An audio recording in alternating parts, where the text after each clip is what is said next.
ఇప్పుడు మీకు ఒక కొత్త రకం నేను సలాడ్ నేర్పిస్తున్నానండి. ఇంతవరకు ఎవరు కానీ యూట్యూబ్లో కూడా పెట్టి ఉండరు. న్యూ టైప్ అనమాట, న్యూ టైప్ సలాడ్. ఆ బీన్స్ కాయల్ని ఉడికిచ్చేసి ఆ బీన్స్ కాయలతో నేను చేసే సలాడ్ మీరు చూడండి ఎంత చక్కగా ఉంటుందో. హాయిగా మీరు అన్నంలో వేసుకొని తినచ్చు, లేదా రోటీలో వేసుకొని తినచ్చు, లేదా అలాగే మీరు ఒక బౌల్లో తీసుకొని హాయిగా తినేయచ్చు. ఎవరైనా తినచ్చు. ఇది ఇంకా బాగా డైట్ చేసే వాళ్ళు ఇంకా బాగా తిని హాయిగా అరిగించుకోవచ్చు.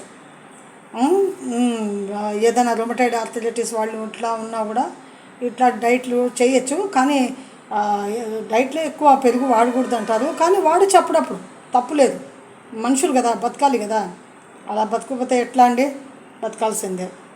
ఇప్పుడు ఇవన్నీ నేను ఇంగ్రీడియంట్స్ మళ్ళీ పోసి పెట్టుకున్నాను సన్న సన్నగా. ఇప్పుడు ఎలా కలుపుతానో చూడండి. ఇప్పుడు ఇలా బీన్స్ను నేను లైట్గా అట్లా ఉడికిచ్చేసాను. ఎందుకంటే సలాడ్లో మనము అలా వేయడానికి కుదరదు కదా పచ్చిగా.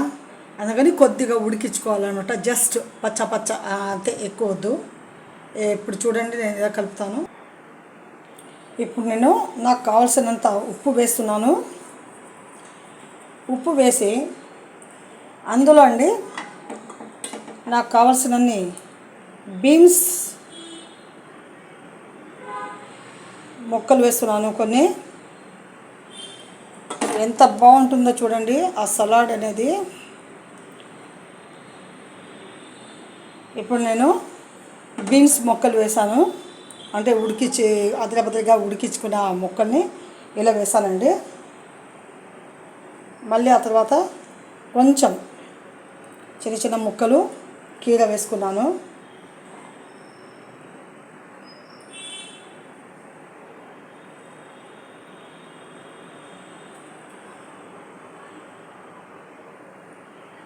కొద్దిగా పచ్చిమిరపకాయలు కూడా వేసేసాను. ఇప్పుడు నేను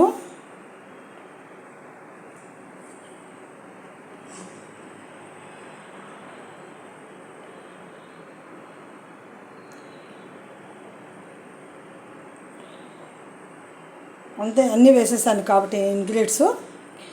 ఇప్పుడు నేను ఏం చేస్తున్నానంటే బాగా దీన్ని నేను కలబెడతానండి. చూడండి ఎంత చక్కగా హాయిగా ఆ బీన్స్లో అంతా కలిసిపోయే విధంగా నేను కలబెడతాను.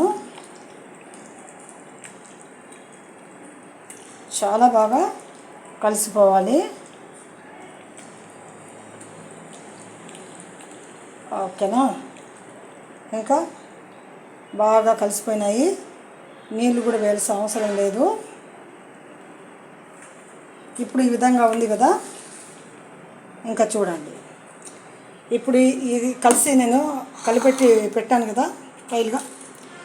దీంట్లోనే ఇంకా నేను అంతా వేసేస్తానండి. చక్కగా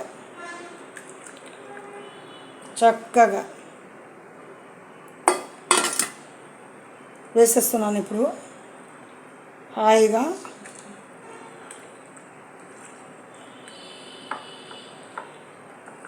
చూడండి టమాటాలు ఇవన్నీ బాగా కలిసిపోయినాయి సలాడ్లో.